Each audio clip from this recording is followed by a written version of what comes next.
Assalamu alaikum, brother. I'm asking this question on behalf of my very close friend. He's a non-Muslim. He don't want to disclose his name, but he's an engineer by profession. He want to know Quran does not contradict with modern science, but it says Adam alayhi salam was the first man on the face of the earth. But this goes against the theory of Charles Darwin regarding evolution. Brother asks the question, he says Quran matches with science, but it does not agree with the statement of the Quran that Adam alayhi salam is the first human being. It goes against the theory of Charles Darwin, and I agree with you. The Quran does not agree with the theory of Charles Darwin because Charles Darwin is the theory. Quran is a book of fact, not a book of theory. And if you read the book of Charles Darwin, The Origin of Species, it says that Charles Darwin went on the ship by the name of HMS Beagle, which went on an island by the name of Calotropis.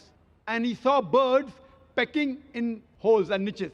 Depending upon the niches the bird pecked, the beak became small and long.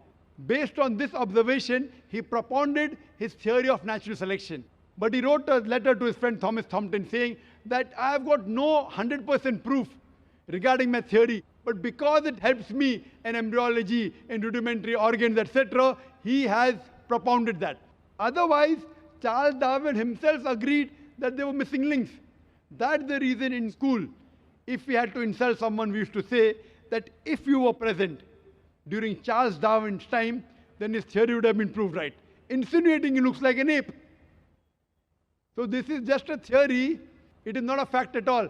I have not come across a single book which is called as the fact of evolution. All of these are theories of evolution.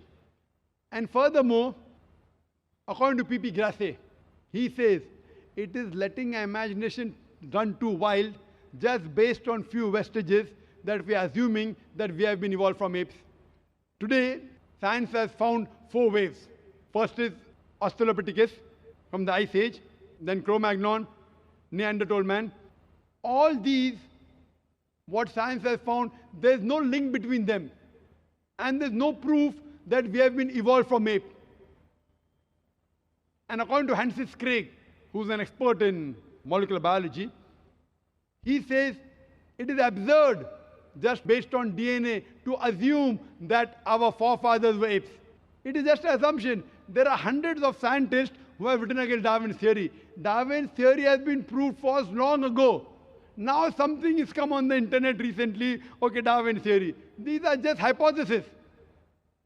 But certain things of Darwin, that life has been evolved from water, no problem. Quran says that in Surah Anbiya, chapter number 21, verse number 30. So certain things are correct. But as a whole, that human beings have been derived from ape is unscientific, it's a theory, and that's not a fact.